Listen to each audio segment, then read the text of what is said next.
जय श्री राधे। आज का ज्ञान, आज का सत्संग परम पूज्य श्री राधा बाबा जी की पुस्तक से। परम पूज्य कहते हैं, भगवान की पूजा आरती विधि। परम पूज्य श्री राधा बाबा जी कहते हैं, प्रभु को पहचानने वाले भक्त के द्वारा पूजा कैसी होती है, यह हमें जानना चाहिए।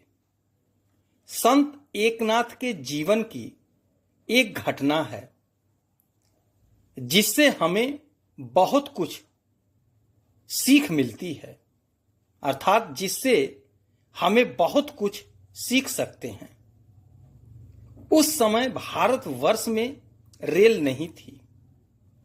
दक्षिण भारत से उत्तर की सीमा हिमालय की गंगोत्री तक आना सहज काम नहीं था।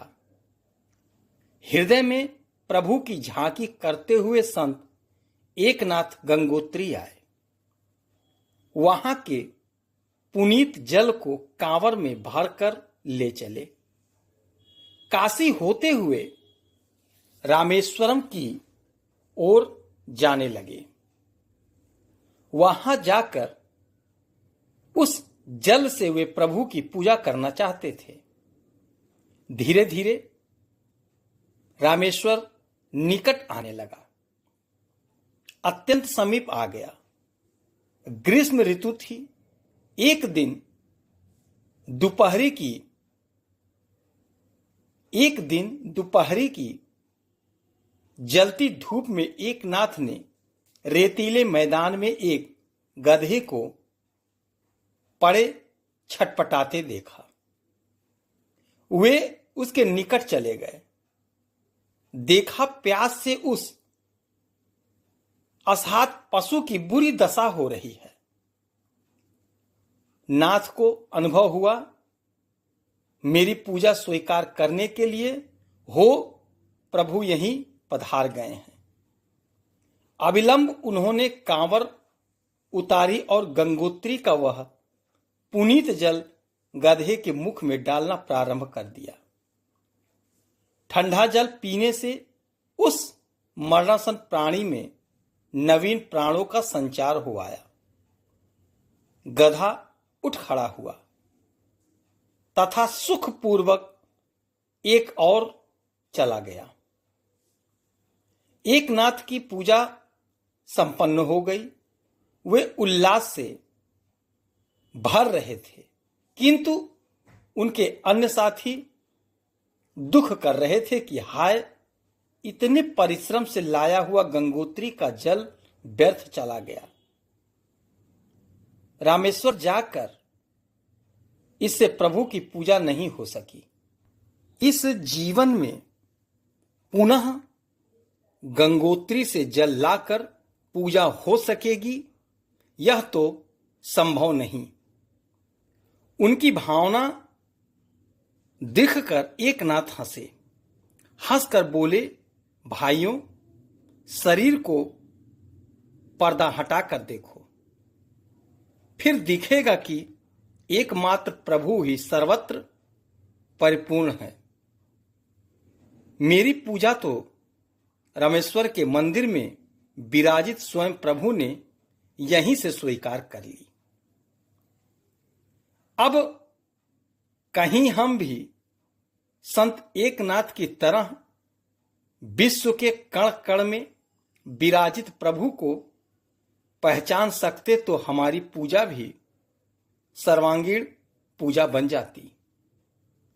हमारी आज की जो यह दशा है कि पास की नदी से जल भरकर हम किसी मंदिर में प्रभु की पूजा करने चलते हैं, मंदिर से कुछ दूर पर ही हमें एक ऐसा असहाय उपेक्षित पशु पक्षी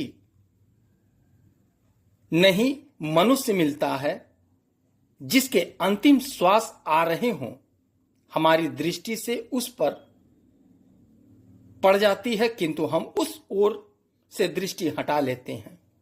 क्षण भर के लिए रुक कर कौतूहल की दृष्टि से हम भले कुछ पूछताछ करने पर आखिर हमारा भी उस मरणासन व्यक्ति के प्रति कोई कर्तव्य है। यह भावना भी हमारे मन में नहीं उदय होती। अधिक से अधिक कुछ हुआ तो इतना ही करुणा मिश्रित 2-4 शब्द मुंह से उच्चारण कर लेते हैं और फिर मंदिर में पूजा करने चले जाते हैं। इतना भी नहीं करते कि अपने लोटे के जल की कुछ बूंदें उस व्यक्ति के मुख में डाल दें।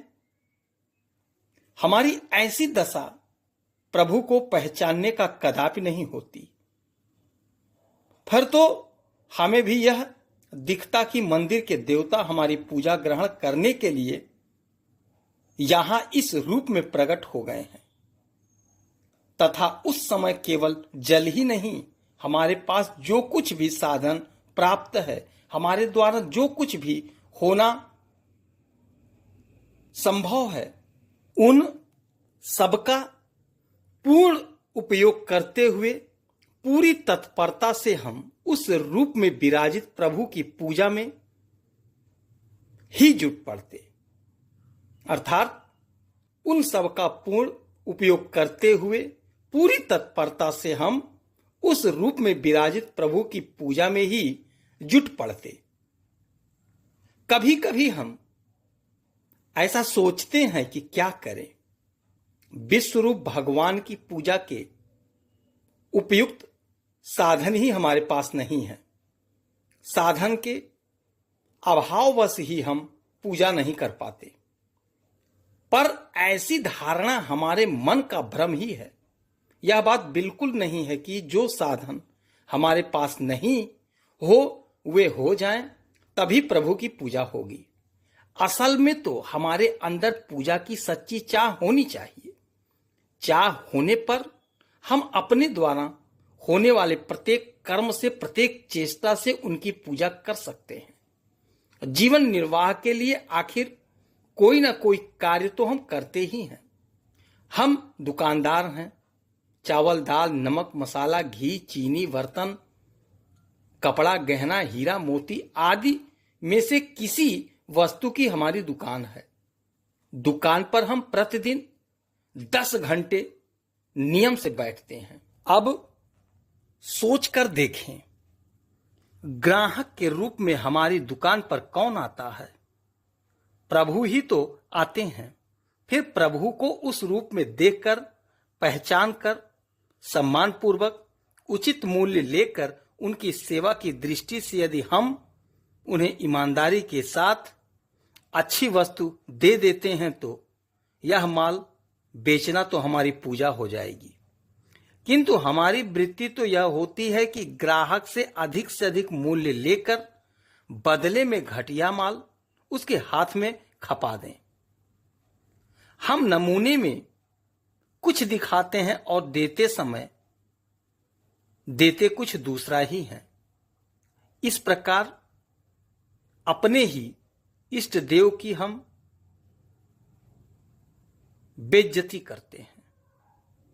इतना ही नहीं, उन्हें ठग कर उल्टा हम उन्हीं पर झूठा एहसान लादते हैं कि देखो जी, यह वस्तु इतने मूल्य में हमने आपको दे दी, दूसरी जगह आपको नहीं मिलेगी। भगवान देखते हैं, देखो यही व्यक्ति मंदिर में तो मेरे समक्ष विविध उपचार रखकर बड़े आदर भाव से मेरी पूजा करता है, पर जब मैं इस रूप में यहां इसकी पूजा ग्रहण करने आया तब बुरी तरह से यह मुझको एवं अपने आप को ठग रहा है।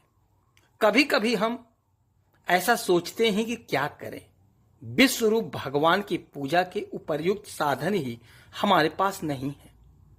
साधन के अभाव वश ही हम पूजा नहीं कर पाते। पर ऐसी धारणा हमारे मन का भ्रम ही है। यह बात बिल्कुल नहीं है कि जो साधन हमारे पास नहीं हो वे हो जाएं तभी प्रभु की पूजा होगी। असल में तो हमारे अंदर पूजा की सच्ची चाह होनी चाहिए। चाह होने पर हम अपने द्वारा होने वाले प्रत्येक कर्म से, प्रत्येक चेष्टा से उनकी पूजा कर सकते हैं।